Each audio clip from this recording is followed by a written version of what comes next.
गरीब की बारिश। शहर की कच्ची बस्ती में एक गरीब मजदूर कालू रहा करता था। कालू के घर में उसकी पत्नी जानकी थी। जानकी लोगों के घरों में झाड़ू पोछा करके कुछ पैसे कमा लेती थी और वहीं कालू किसी तरह मेहनत मजदूरी करके 2 वक्त की रोटी का जुगाड़ कर लेता था। कुछ दिनों से हो रही बारिश के कारण कालू की मजदूरी बंद हो गई थी। अरे जानकी, इस बार तो बरसात ने हद ही कर दी, रुकने का नाम ही नहीं ले रही। कुछ समझ में नहीं आ रहा, अगर इसी तरह काम पर नहीं गया तो 2 वक्त की रोटी का जुगाड़ कैसे होगा। अरे तुम चिंता क्यों करते हो, बारिश का क्या है, 1 आध दिन में रुक जाएगी और उसके बाद में फिर से काम शुरू हो जाएगा। अरे 3 दिन तो हो गए, बरसात तो रुक ही नहीं रही है और आगे भी रुकने के कोई आसार नहीं दिख रहे। तो क्या हुआ, तुम्हारा काम बंद हुआ है ना?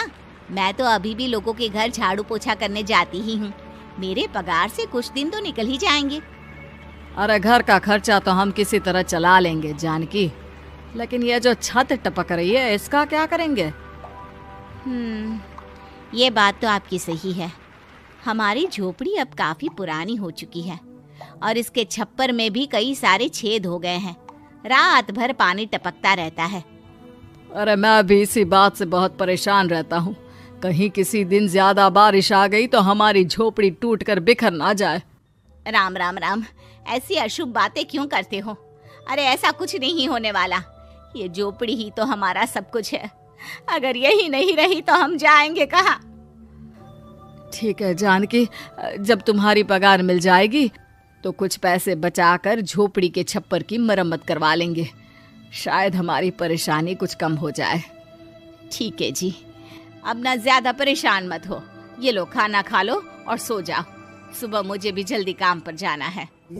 जानकी और कालू अपनी झोपड़ी में सो गए।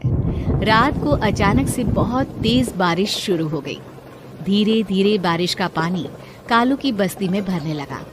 पानी भरते भरते झोपड़ी के बाहर तक पहुंच गया था। सुबह के वक्त जब कालू और जानकी सोकर उठे, हे भगवान, ये क्या हो गया? बारिश का पानी तो हमारे घरों तक पहुंच चुका है। अब मैं काम पर कैसे जाऊंगी? रहने दो जानकी, तुम आज काम पर मत जाओ। ऐसे पानी से निकल कर जाओगी और बीमार पड़ गई तो लेने के देने पड़ जाएंगे। लेकिन अगर नहीं गई तो मालकिन लोग नाराज हो जाएंगे। आप जानते हैं ना, बड़ी मुश्किल से 1 दिन की छुट्टी भी नहीं देती है। अरे लेकिन जानकी, झोपड़ी के बाहर तो पूरी बस्ती में पानी भरा है, तुम जाओगी कैसे?